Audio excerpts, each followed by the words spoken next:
Bobcat Network, EBN. I would like to take a couple of minutes to talk about EBN. Our Ohio University Emeritus President, Dr. Roderick McDavis, who is the first Black president of Ohio University and an Ebony Bobcat who graduated in 1970, established the Urban Scholars Program. In 2010, Dr. McDavis met with some Black alumni members and asked them to support the Urban Scholars Program.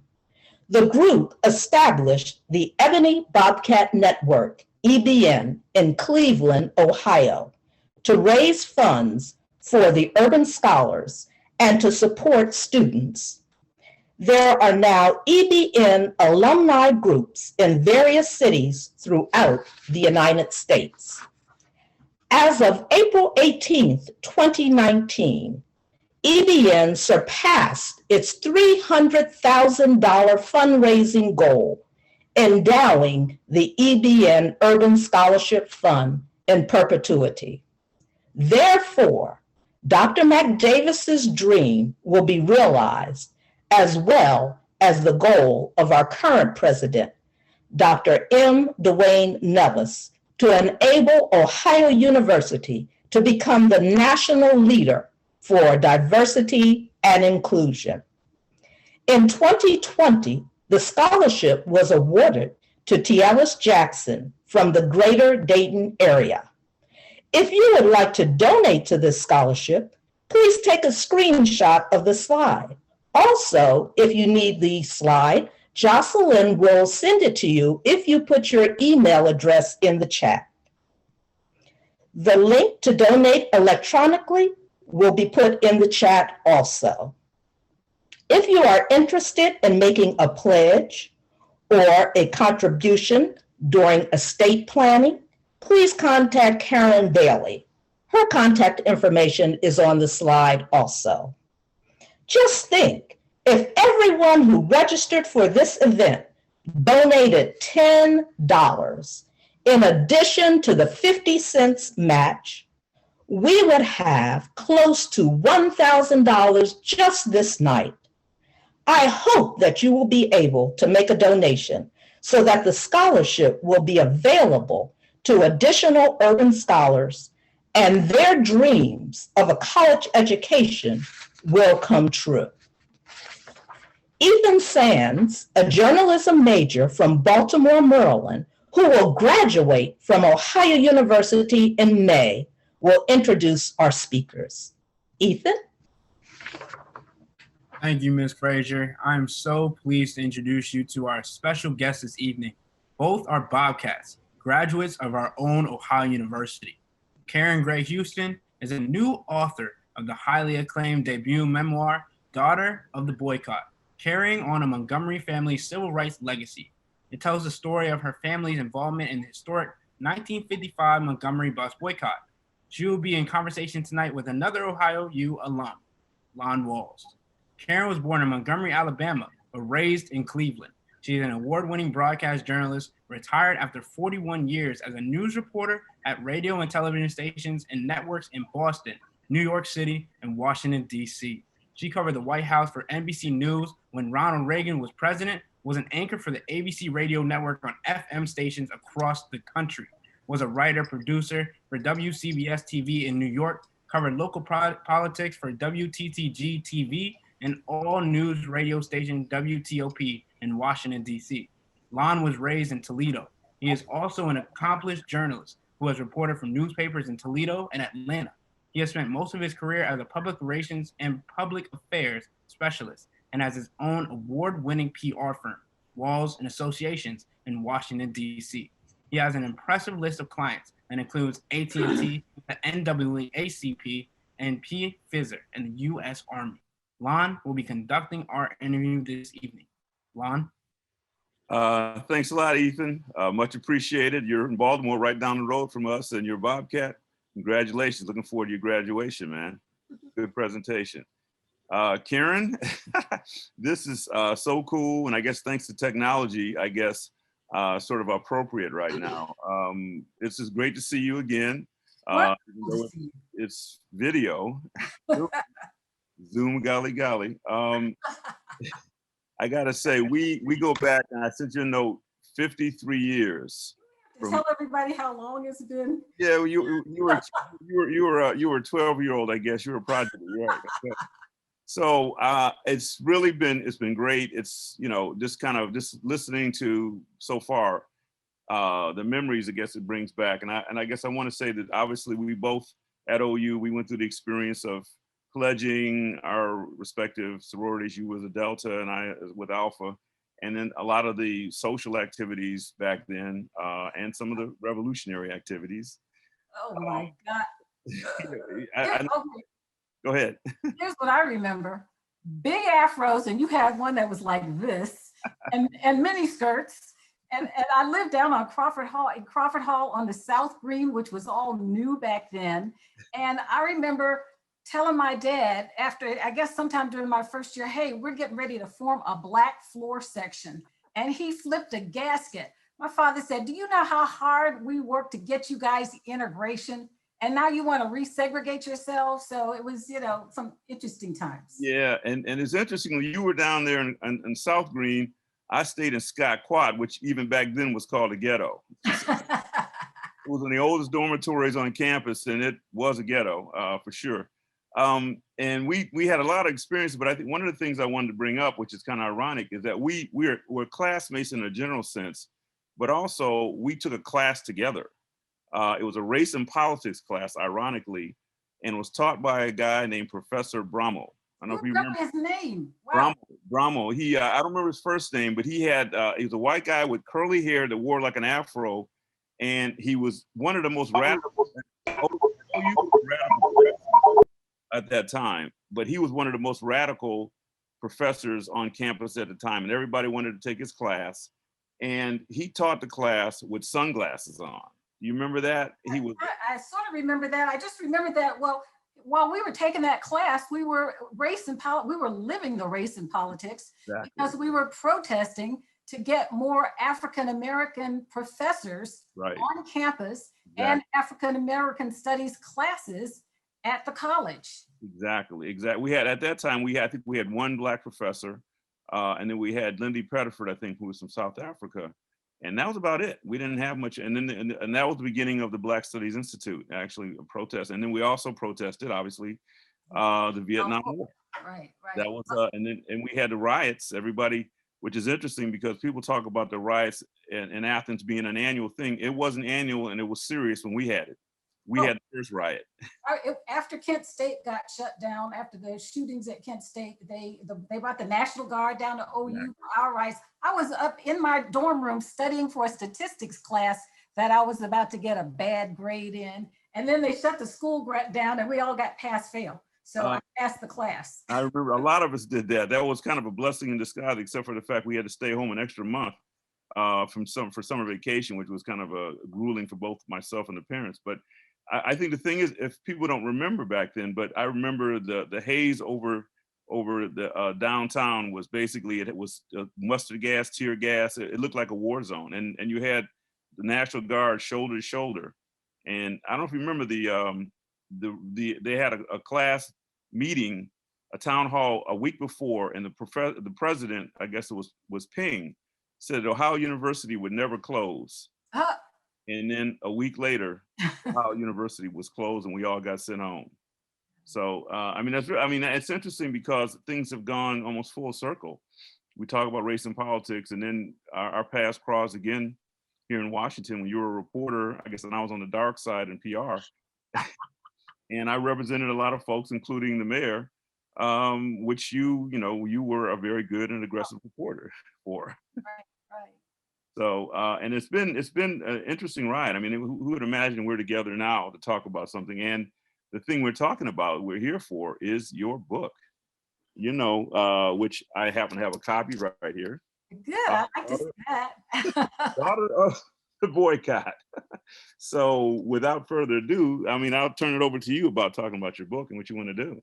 Well, let me just show you, I have a trailer that'll give you, sort of set the stage for our conversation. So why don't we play this trailer? You gotta love Zoom, man.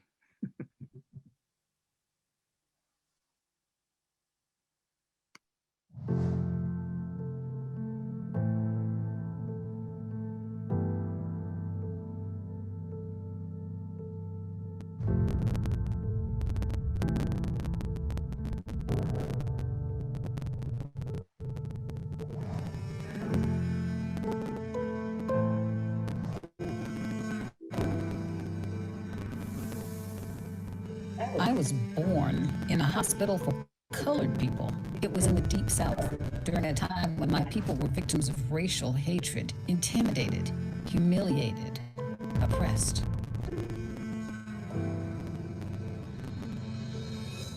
My father and uncle had a low tolerance for being mistreated. Dad waged a very public battle against white police brutality, and his younger brother Fred fought segregated buses all the way to the Supreme Court. I made a personal secret commitment.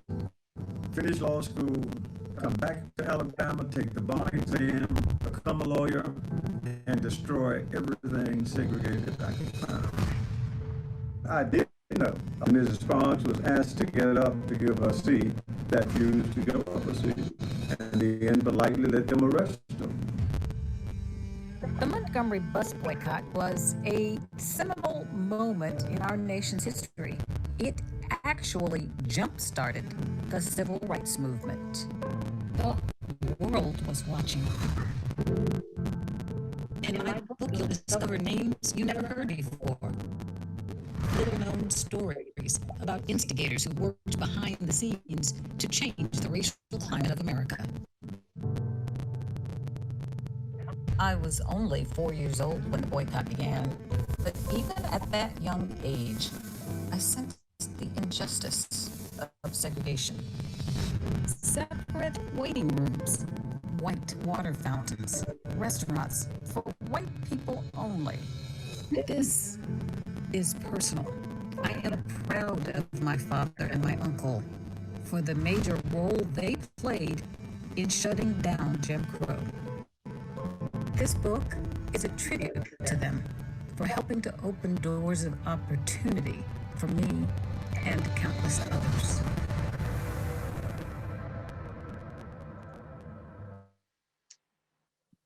So that's what my book is about. Well, it's awesome. It's an awesome book, Karen. And there's so many pieces, there's so many elements to that. One of the things, I guess, maybe to start things off is you talk about your father and your uncle and how they got involved. And really, I guess I noticed 5 years before the actual boycott, you may want to tell folks about Hilliard Brooks, who basically was that generation's George Floyd for the most part. That's exactly it. 1950. Thank you. 70 years ago.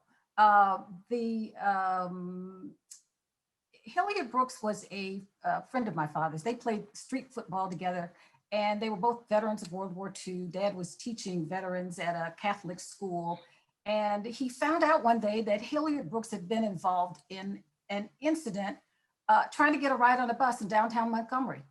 Hilliard Brooks was, and everybody agrees, he was drunk and disorderly. A bus driver called over a police officer. There was some sort of encounter, some kind of exchange between the two of them, and we don't really know, and even witnesses can't agree on exactly what happened, but the police officer pulled out his gun and shot Hilliard Brooks, and Hilliard later died in a hospital.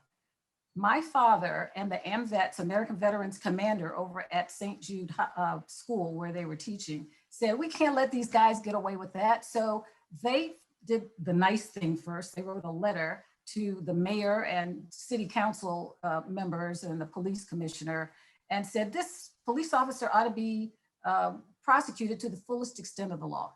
You know, we want justice here. You need more Black police officers, all that. I mean, it sounds like, you know, 2020, 2021. Nothing happened, which is usually, you know, the result. So my dad and this guy, Ron Young, staged a protest. They had all these veterans involved. There were hundreds of them, maybe 700s. They decided they were going to march downtown and marched downtown holding these stickers that said signs, ballots beat bullets. And so that they wouldn't get arrested for loitering, they decided to march down to the city, to the state house, not the state house. There was some kind of court building where you could register to vote, and the people signed up to vote. But I mean, it's just a reflection of exactly where we are now. You know, the police officers deciding that they are judge, you know, jury and executioner at a moment's notice, and you know, shooting and killing unarmed Black people. It hasn't stopped. Yeah, and I guess that started a movement, obviously, that resulted in the boycott in 1955. But interestingly enough, in reading your book, as again things go full circle, you know, a lot of people always identify with Rosa Parks as, you know, not giving up her seat, et cetera. I mean, there was a lot that happened behind the scenes, but more importantly, there were so many Black women who were involved in the movement. I mean, so many, just like today. I mean, it's just, like I said, come full circle. You may want to talk about that, because that was just major. And people don't know. They think, when you think Montgomery bus boycott, you think this tiny little narrative, Rosa Parks, demure little seamstress, tired on the bus that day, refused to give up her seat to a white passenger. When in fact, starting back with the Hilliard Brooks situation, setting the stage, there were some women who were very, very actively involved. Joanne Robinson was the head of what they call the Women's Political Council. She and Marianne Fair Burks, they were teachers at Alabama State College. They were taking notes. They were taking names and taking notes. They had people on the buses writing down incidents where terrible things happened. You know, you had to get on in the front, put your little dime fare in, get off the bus, go around to the side and get on in the back and sit in the back. Some bus drivers would drive off before you could get on in the back. So they were taking notes, and they were meeting with city officials and saying, we want better treatment of Black people. And they were watching what was happening in some other cities, because there had been other bus boycotts in places like Mobile and Baton Rouge. And so they were involved in all that before Martin Luther King came to town and got involved with the movement. And Rosa Parks was involved. Rosa Parks was the secretary for the NAACP back when the NAACP was considered a radical organization. It was almost like you were a communist if you were involved with the NAACP.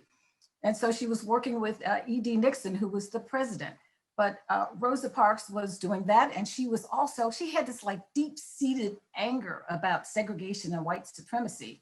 And she started a group of young people, the Youth Council of the NAACP. And they weren't just sitting around talking about selling cookies and things like that. She was telling them, go downtown to the library and make those people give you some books, because they would tell the little Black kids, you got to go back to your neighborhood library. You can't take a book out of our downtown library. So Rosa Parks she was also an investigator for the NAACP. They sent her down to a place called Abbeville, Alabama, to investigate a case where a Black woman had been raped by 6 white men.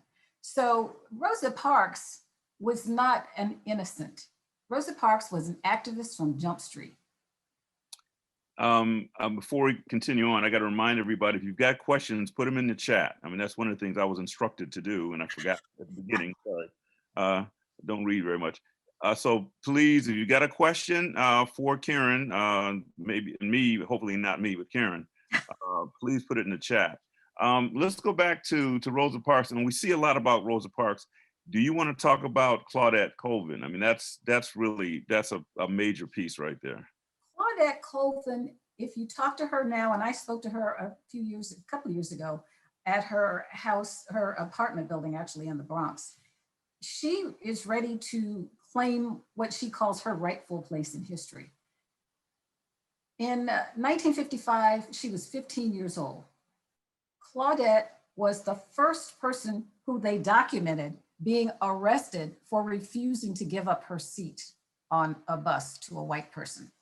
And just to consider what was going on at the time, it was March of 1955, right after Black History Month, when she was in class. You have a real progressive teacher who was teaching Black children about what their rights, constitutional rights were, and how it was unfair that they had to go buy clothes and shop in the basement, or they had to draw on a brown paper bag the shape of their foot so they could get shoes. You know, how horrible those things were, and that they deserved better treatment. And so when the bus driver turned around and the bus was crowded and told him he needed an empty seat, Claudette looked at him like he was crazy. And what that also meant was not just one person, but all the Black people in that same row and across the aisle had to get up because white people didn't want to sit in a row where other Black people were. And she refused to get up. Some of her little friends got up and moved to the back. And Claudette said it was her constitutional right. And so police, there were a couple of police officers involved. The first guy was a traffic cop. He couldn't really arrest her. Must have called a cruiser. 2 cops got on and they dragged her off, kicking and screaming. And she was arrested. And my uncle, Fred Gray, who was the new attorney in town, you know, there had only been one other Black attorney in Montgomery, thought this is the perfect case for me, a test case to test segregation in transportation. And so everybody kind of coalesced around Claudette and thought this will be wonderful. But the problem with that was a couple months later in the summer, Claudette turned out, well, she was pregnant. And I guess that Black leaders in the city decided they didn't want the face of their fight against segregation to be this teenaged, unwed mother. And so there were several other women. One other teenage girl, Mary Louise Smith, had a similar situation, and 2 Black women, Aurelia Browder and Susie McDonald. And so those cases, my uncle used them as plaintiffs in a federal case to challenge segregation. And that is the case that actually went up to the Supreme Court and overturned segregation on the buses. And what people don't really know is that Rosa Parks was not a part of that case. Rosa Parks was arrested for disorderly conduct, and her case was moving through the state courts.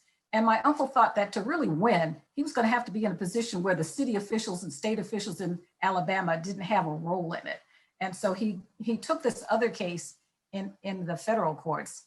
And so Claudette feels that, well, really, she and those other 3 plaintiffs more responsible for what happened in Montgomery than Rosa Parks. So she kind of feels like Rosa Parks, you should give Rosa her props. She should have been called the spokeswoman of the boycott.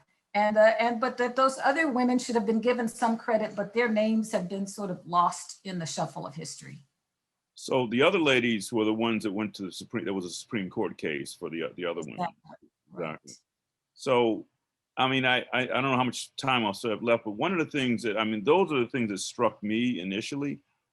In doing your research, what did you find that really struck you, that really hit home to you, that was something that just was compelling and really just very memorable, that, you know, that you didn't know and that you think you want to share with other people?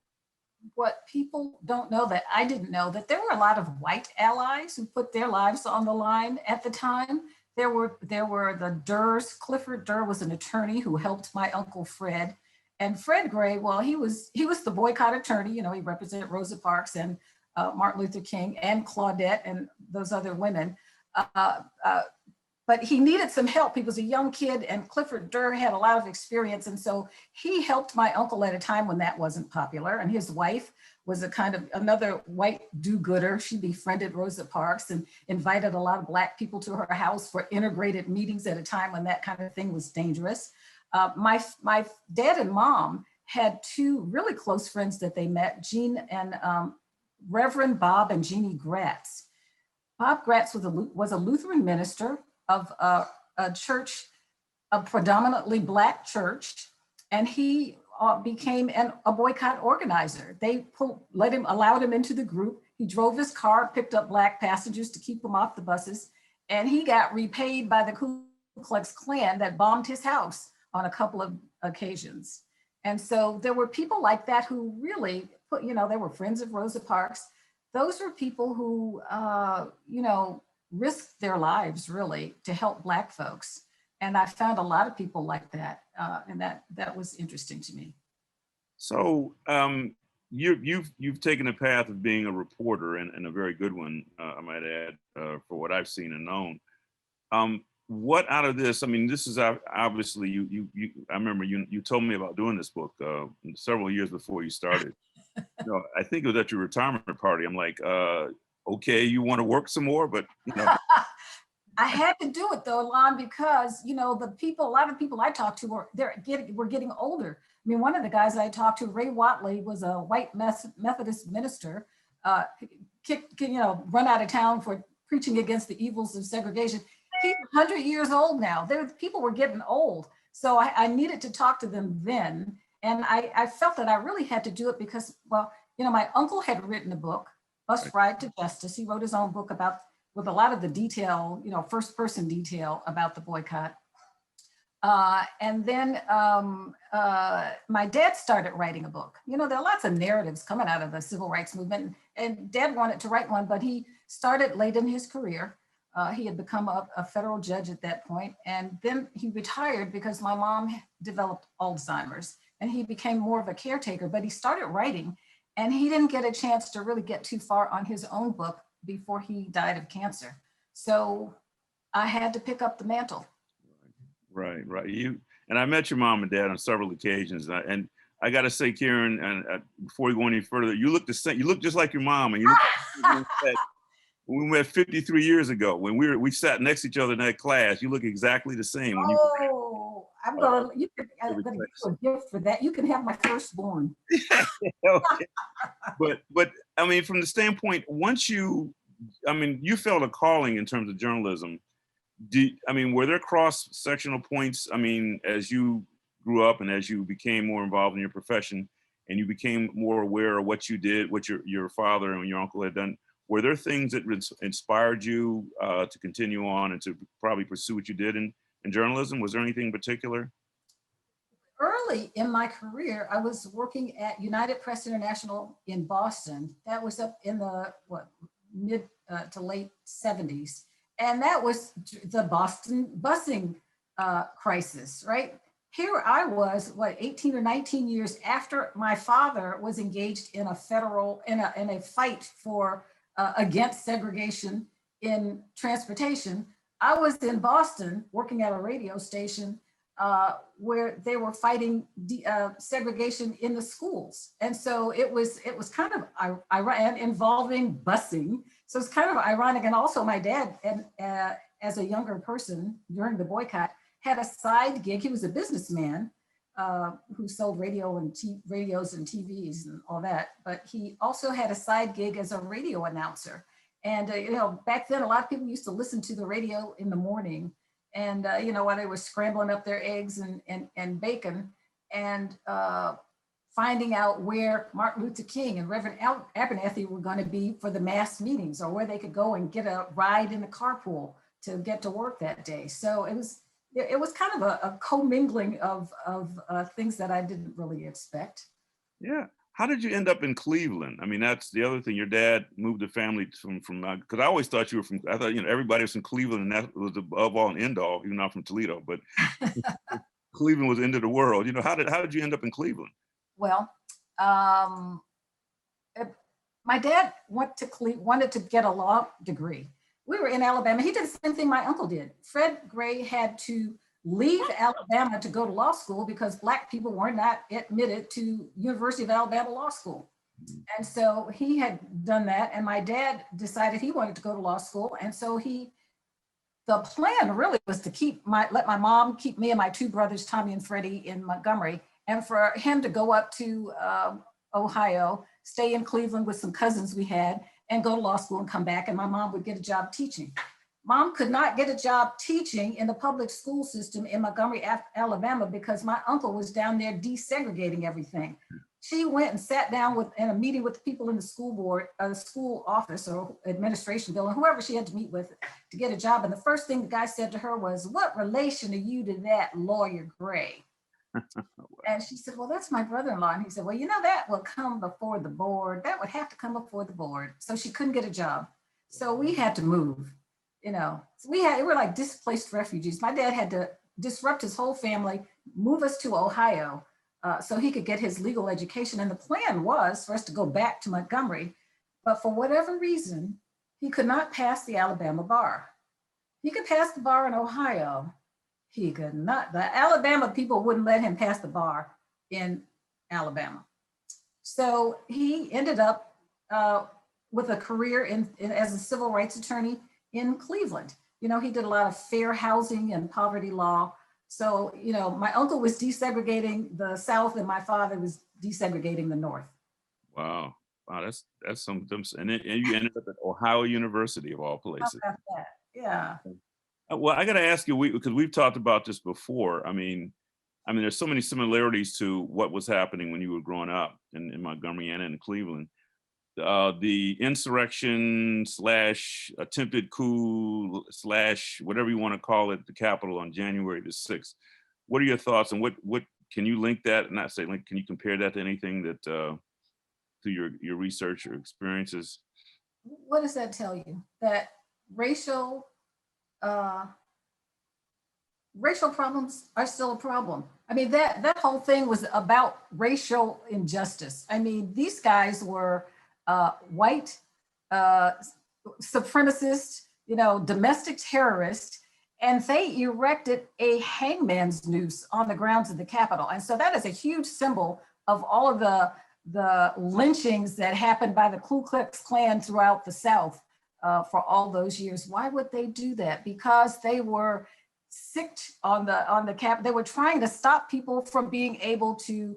It was an electoral thing. They're trying to stop the electoral process and change it at the behest of a president who espoused hatred, who wanted to keep people of color and Muslims and Arabs out of this country. So it's all about race, and nothing has changed.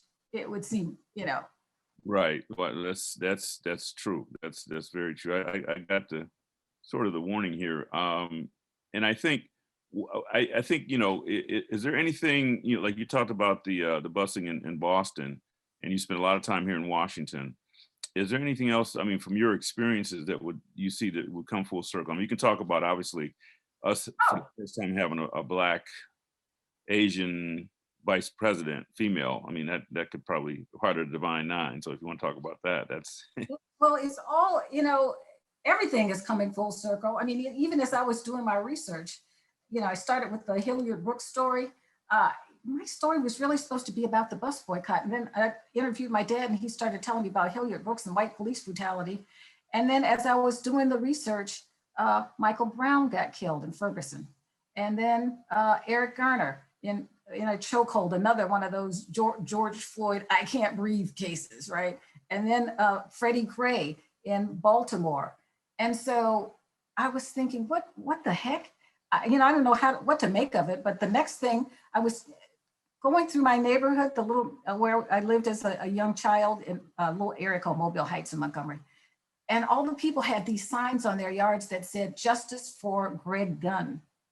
Greg Gunn was a Black guy who was walking home from a card party in his neighborhood, my old neighborhood, 2 o'clock in the morning. A police officer, a white police officer sees him, thinks he looks suspicious, stops him.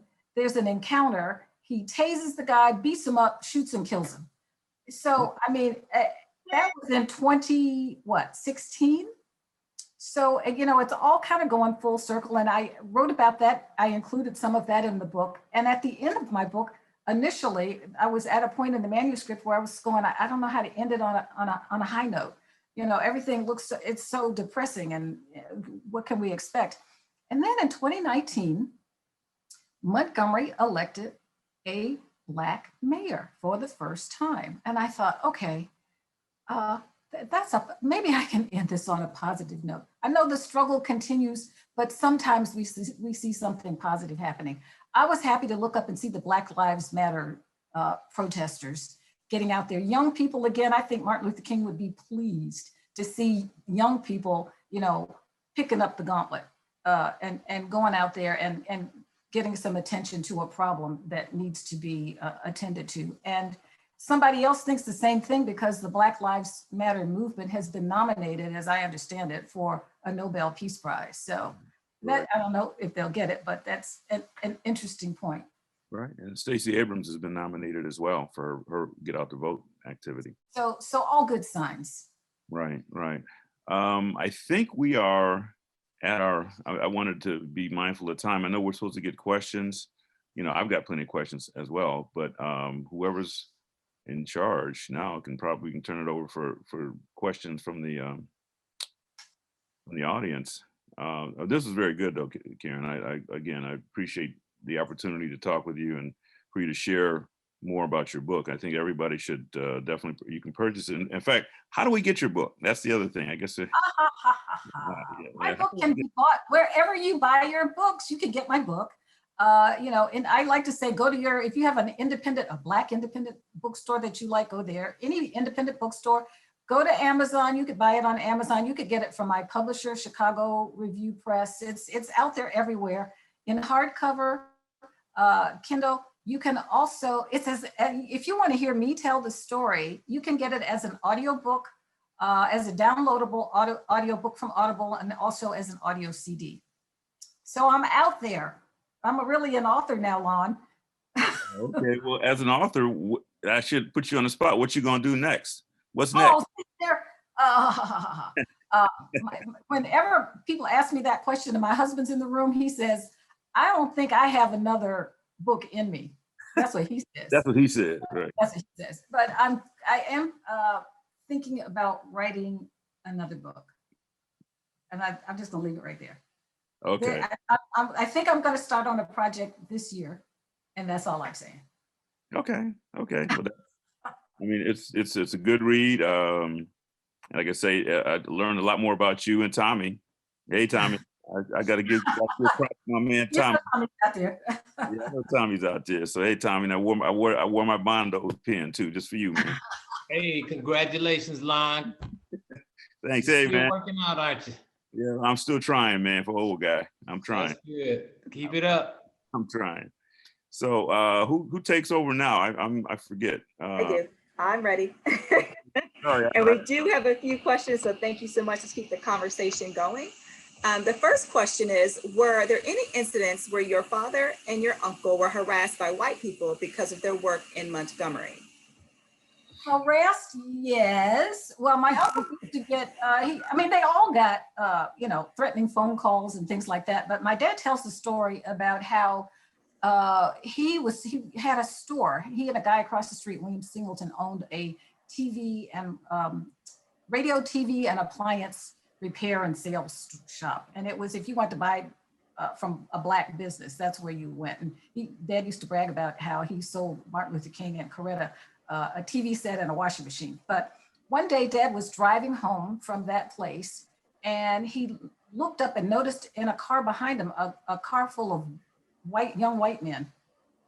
And they followed him into, and when you turn to our neighborhood's an all Black neighborhood, that was the wrong place for them to be turning. So they followed him down there. And then Dad was hesitant to go to our house because he didn't want to take them there. And he stopped and got out of the car and called for some people, to see if anybody would come out to help him, but nobody came out. Maybe they didn't hear him.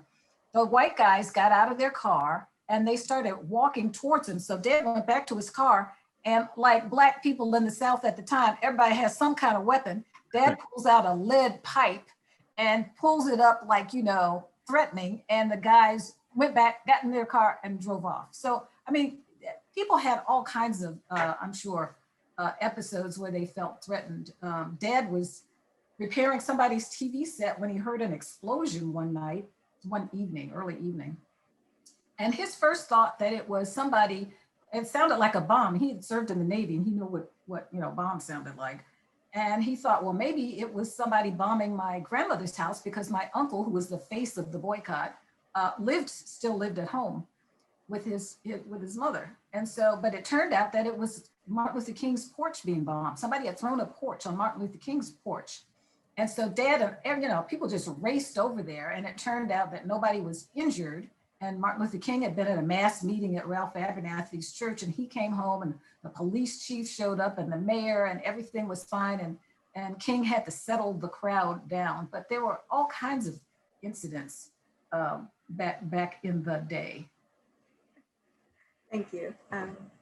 We have another question. I will try to summarize. It's also in the chat here so folks can read it if I miss the details. So some say a lot of African Americans did not really support MLK's nonviolent movement. And of course, Professor, he was moving way too fast. Then he was ostracized. And then this person says that he was forced to join the Progressive National Black Baptist Convention because other Black ministers did not support him. Did you find this to be true? And did you also find that where those who later claimed to support him really did not support him? So you find a discrepancy in that area. Well, it's hard to get everybody on board with any kind of program. And so, when people first heard Martin Luther King talking about, peaceful, nonviolent, civil disobedience, they were like, maybe, I don't know. And in fact, my father, this was very early in the boycott when people were starting to interview Martin Luther King, and there was a big article in the Montgomery Advertiser, which is the local newspaper. And he was talking about, this nonviolent movement and how the boycott was going to be nonviolent. And my father went up to him one day at a meeting of the Montgomery Improvement Association. Dad was on the board of this organization that managed the day-to-day activities of the boycott. And he said, well, Rev, that's a pretty good, I was reading about you in the paper and I kind of like that idea. That's a really great ploy. And so King looked at him and said, Brother Gray, that's no ploy. This movement has got to be nonviolent. And he really felt that for the Black citizens of Montgomery to really win at what was going on, they would have the high moral ground if their movement was nonviolent. But no, everybody didn't get on board with it. And I talked to some white people who said, for example, the daughter of the racist white police commissioner. She said her father was always getting these angry phone calls, threatening phone calls at night. And that at some point her father moved her bedroom to the back of the house because he felt that they could be targets of violence. So, everybody wasn't on board, and, that's just the way every movement is. But, I think that at some point, when they talked about the boycott, more than 90% of the people opted not to ride the buses for 382 days, which is unbelievable. Right, absolutely. Earlier talked about the case of Colvin, and because she was the first to not want to give her seat, but she was pregnant. Do you think the NAACP decided not to pursue that case because she was pregnant and thought it was a better opportunity to go with the housewife and NAACP Secretary Rosa Parks? Yes. Now, if you ask my uncle about it, because he was her attorney, he'll tell you, because he's like a real Southern gentleman. I didn't know anything about anybody, and I don't ever know anything about any woman anywhere being pregnant. I don't know, and it wasn't, and I didn't care. But there were people who were leaders of the movement who did feel that that was just not a good way to present your case against segregation. And Rosa Parks was perfect. She had the perfect, people didn't know about her. They didn't know about her activism. She had a very quiet demeanor. She used to meet with my uncle for lunch. Rosa Parks worked at a department store she liked to call herself an assistant tailor. Everybody calls her a seamstress. She was an assistant tailor at a department store that was down the street and around the corner from my uncle's law office. They had met at the NAACP. They were on the same page, and they both had this fight. Like, my uncle had decided he was going to go, he was going to go to undergraduate school, go to law school in Ohio, come back, pass the bar, and destroy everything segregated he could find. And Rosa Parks had that same sort of burning desire to make some change in Montgomery. So they used to, at lunch, sit around and talk about, well, what are we going to do and what should be done? And she would talk about how she thought if she had a problem with somebody on a bus, what her demeanor would be, and how that, So people, there was planning going on. I forgot what the question was. I got so lost there. You answered it. Great. We're talking about the experience of selecting Rosa Parks opposed to Colvin. So that was a so, yeah. And also, just to add on to that, if you want to talk about the other some of the other women, Aurelia Browder was a voting rights activist. and she's a dark-skinned Black lady. And her sons will tell you, well, you know, E.D. Nixon didn't want to have a boycott case around her because she was too Black and she was an angry Black woman. So they wanted just the right demeanor, the right, you know, and Rosa just fit the bill. She was light-skinned, you know, she had long straight hair, and she was smart enough to know to be soft-spoken and not to yell, but she was an activist. I'm trying to resist going deeper into that part, but I will move on to the questions in the chat. So I'm going to combine two. One is talking, when you moved to Cleveland, how often did you go back to Montgomery and what was your impression? And if you ever attended integrated schools, and how was that experience for you compared to your experience in Cleveland? So your Cleveland-Montgomery experience. Well, we also lived in Albuquerque, New Mexico, and that was my first experience in an integrated school. When I told you that my mom couldn't get that job in Montgomery as a teacher, and my dad was going to law school, well, her mother was a hidden figure, and her mother, one of her older sisters was our family's hidden figure. She was married and had children and was living in Albuquerque, New Mexico. She was a chemist who was working at Sandia Laboratories on nuclear weapons research. And so she had a new baby and she needed some help because her nanny had moved. She was a woman ahead of her time. She was back in the 50s, had a nanny, right? The nanny moved out of town, so she needs some help with her new baby because she was still going to go back to work. And she said to my mom when she couldn't get a job teaching in Montgomery, this will be perfect. You can come out, bring your kids and stay in my house so you can kind of look out for my kids and your kids. And then that'll give your husband time to, you know, kind of work on getting his law degree. So we moved out there and I lived in, you know, there were hardly any Black people in Albuquerque.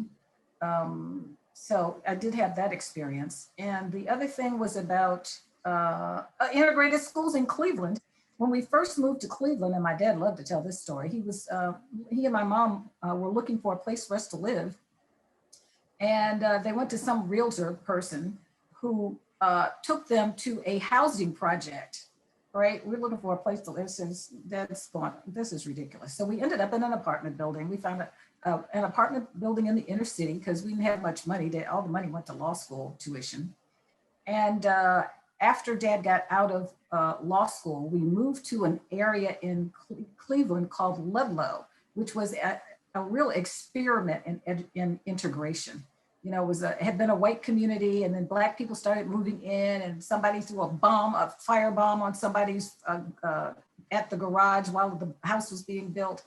And so but the people sat down and said, okay, how can we get Black and white people to live together? And they were trying to stop the white flight that normally happens in a neighborhood. And so that sort of worked out, but that got to be sort of controversial because what they would do is provide money for white people, white families moving in, but not for the Black families. Mm-hmm, mm-hmm. So, Right, yes. We have 2 more questions. I think we have time for at least one more. I think I asked this one question, but I also want to let you know, if you haven't seen the chat, there's a lot of people looking forward to come to Atlanta and looking forward to continuing the conversations wherever you may be, virtual or otherwise. Okay. I've been all over the place. I'm doing TV and radio, and so I can, I'll go on my Facebook and Twitter and LinkedIn pages, and I try to post everything that I'm doing. One last question, and then I'm going to ask you to tell us what's your handle on those social media platforms. But before we get there, what would you tell, what's your advice for the next generation as we continue to fight for our rights, be it housing, brutality, and otherwise? What advice would you provide? Isn't it funny how when you write a book, people think you're an expert and that you have all the answers? I'm going to say the struggle continues, and I'm going to tell young people, don't run from the problems, go out there, and as my uncle and my father would say, get together and as a community and try to come up with some answers. And I don't know what else. I think that it's important to protest, to stand up to the wrong things that are happening out there. Thank you for both, thank you, Karen and Lon, for joining us. But you mentioned we can follow you on social media. Can you please share that with us again so we can make sure we can do that? Here's the easiest thing to do. Go to my website, www.karengrayhouston.com, and it'll link you to all of my social media. And you can play the trailer again if you want to, and it'll tell you everything about the book and me. So that's the easiest way to do it. Just go to my website. Okay. KarenGrayHouston.com.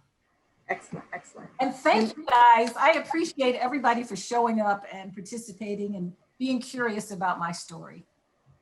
Absolutely.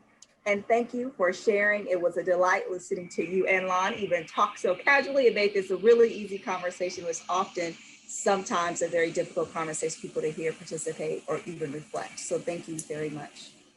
Now I'm going to ask our leader, that as someone acknowledged in our chat function who's leading us in Cincinnati, Ms. Raynell Frazier, can please join us as we begin to close our session. Thank you so much. Thank you, Karen and Lon, for sharing many unknown facts about the Montgomery bus boycott. What an excellent way to kick off Black History Month. We appreciate your willingness to share your time and expertise with Bobcats and Friends this evening. This event could not occur without the continuous support of all of the members of EBN Cincinnati Dayton alumni and OUAA. If the Cincinnati Dayton alumni members are on camera, if you could just raise your hand so everyone can see you. Thank you so much. Thank you, Ashley Ferguson and Takia Howard, members of EBN Cincinnati Dayton alumni, for providing technical support for tonight's event. Jocelyn Johnson from the Ohio University Alumni Association worked with EBN Cincinnati Dayton and other Ohio University stakeholders to co-sponsor this event. Thank you, thank you, thank you. Wasn't it great to have collegiate participation? Thank you, Ethan, for introducing the speakers. Hopefully in a few years, you will be able to share with Bobcats and Friends about your career or a book you have written. On behalf of EBN Cincinnati Dayton, I would like to express our sincere gratitude for all Bobcats and Friends that attended this Zoom event. I have one last request. As evidenced by the presentation tonight, Ohio University graduates and students are phenomenal. Would you be so kind to donate to the EBN Urban Scholars Scholarship? And if Jocelyn can put up the slide again, that would be fantastic. Let's have a chat challenge. If you are able to donate after this event, just put in the chat, EBN Scholarship. If you would like to put the amount also, that is fine. I know June already said that she was going to contribute. Just remember, there is a 50-cent match for every dollar donated. Let's see how many people will be able to donate. Go Bobcats and Friends. Let's help dreams to come true for future urban scholars. We'll take a couple seconds and see who's going to put EBN Scholarship in the chat. It may take me a while because I'm not tech savvy, but some people said they've already donated. Thank you. There are a lot that says EBN Scholarship. Thank you. There are a lot that are, someone said they're not a Bobcat, but they're happy to contribute. Very, very good. Again, thank you, everyone. Have a wonderful evening. Good evening.